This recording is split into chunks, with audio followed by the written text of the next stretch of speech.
A superintendent of Delaware schools says his schools were hit hard by budget cuts. And are Delaware's prisons any safer? This is the Delaware Way. Welcome to the Delaware Way. I'm Larry Menti. In the last budget passed in Dover, there was cuts to schools up and down Delaware. How did it affect those schools? Let's talk about that with Dr. Kevin Fitzgerald, Superintendent of Rodney Schools. Thanks for coming back. I appreciate it. Thank you, Larry. Budget cuts always a concern. This time they hit the schools. How much has it affected you? Pretty hard. We lost $1.4 million out of about a $91 million budget. So it was a significant cut to us. We ended up... Is that unusual? Because I was told by the people in Dover that the cut was not that substantial. That's a substantial cut. Well, it all depends on how you look at it as far as what substantial is. And as far as the school districts are concerned, this was an unexpected substantial cut this past year. The Rodney School District, we cut a director's position, we've cut an assistant principal's position, a supervisor, we've cut 7 teachers, we've cut custodians and secretaries. We've pretty much shared the pain throughout the district. Our commitment was that we wanted to keep our programs intact and make sure that we were doing everything we could within the district to provide the type of education that our community has become accustomed to. Have you been able to either rearrange people or do something to mask that problem so that the children aren't affected? Well, we're very fortunate in the Rodney School District. A few years ago, we were able to pass a referendum which helped us. And also, we're a growing school district, so we were able to absorb the cuts through attrition, whether people retired or whether we earned new positions, so that the impact is not being felt this year in the classrooms. Every time you talk to a politician, and I've had a bevy of them sitting in the seat you're sitting in, they say the #1 priority in the state is education. The #1 priority, that's our top priority, and yet the budget comes around and that's what they cut.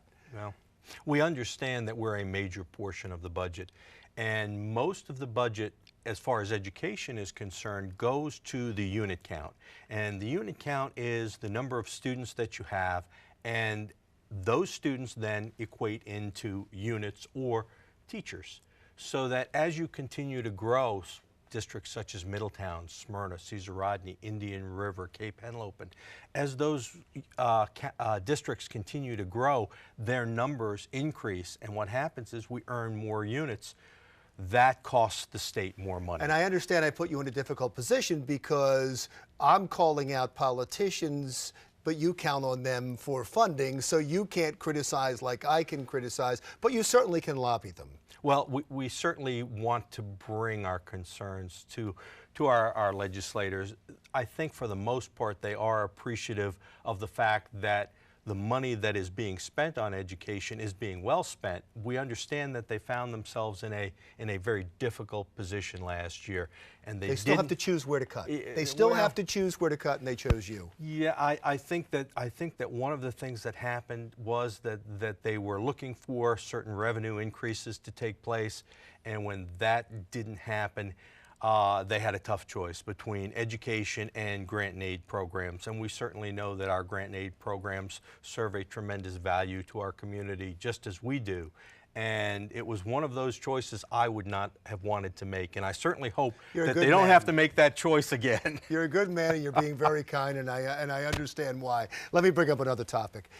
Every time a business talks about coming to Delaware, every time people talk about moving to Delaware, you hear the same thing over and over again. Yeah, the taxes are low, but the schools aren't very good. Does that hurt you? That hurts. That cuts deep. It's not true. Come to Delaware. Come and visit our schools. See what we have to offer. Prior to joining you today, we talked about an immersion program at my schools where we teach Chinese and we teach Spanish. Those immersion programs have gone throughout the state. We offer a multitude of AP courses for our high school students and dual enrollment courses with our colleges and universities. We have advanced courses in our middle schools, and we have distance learning programs. We have all types of programs that would interest any type of student. in the country. And we're very proud of the educational system in Delaware. We think that we get a bad rap. Are there things that we can do better? Sure, that's part of education. You learn, you grow, you improve. We've seen what our students need in order to join the workforce, and the workforce is changing in the global economy as it is. So we know that we need to adapt too, and we're doing it. But when people in other states say, oh, Delaware, we want them to come and visit our schools. And when you visit our schools, whether you're in Newcastle, Kent, or Sussex, you're going to be sold. This is the place you're going to want to come. It doesn't help your reputation when a young girl is killed in the girls' room. I understand that didn't happen in your district, and I understand it's a completely different situation, but that story is out there. Yes. And there's a real concern about safety in schools. Has that what happened there rippled to you? Has it affected you, and have you taken steps because of that incident? You know, today's society has changed, and we're deeply concerned about the safety of our students. Every superintendent that you'll talk to will say that next to providing the best possible education, our concern is the safety of our children. We know that they need to learn in a safe environment, and we also know in many instances that the safest place that that child can be is in a school. So we have taken all types of steps to improve the safety of our buildings. When do you call the police in? When do the police get involved? Well, in some instances, the police are already there through the school resource officer program. I think that... Is that in all your schools? It's not in all my schools, no, but in my schools we have access through a school resource officer to immediate state police response and to the local communities that we serve. We serve Wyoming and Camden that both have police forces that respond should we call them.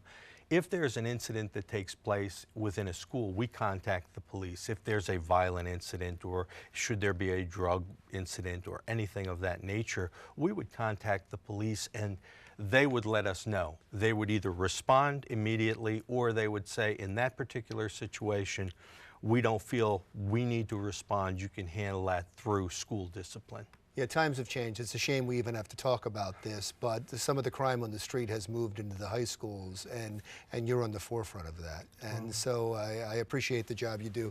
Thank you so much for coming in here. Dr. Kevin Fitzgerald is the superintendent of Caesar Rodney Schools.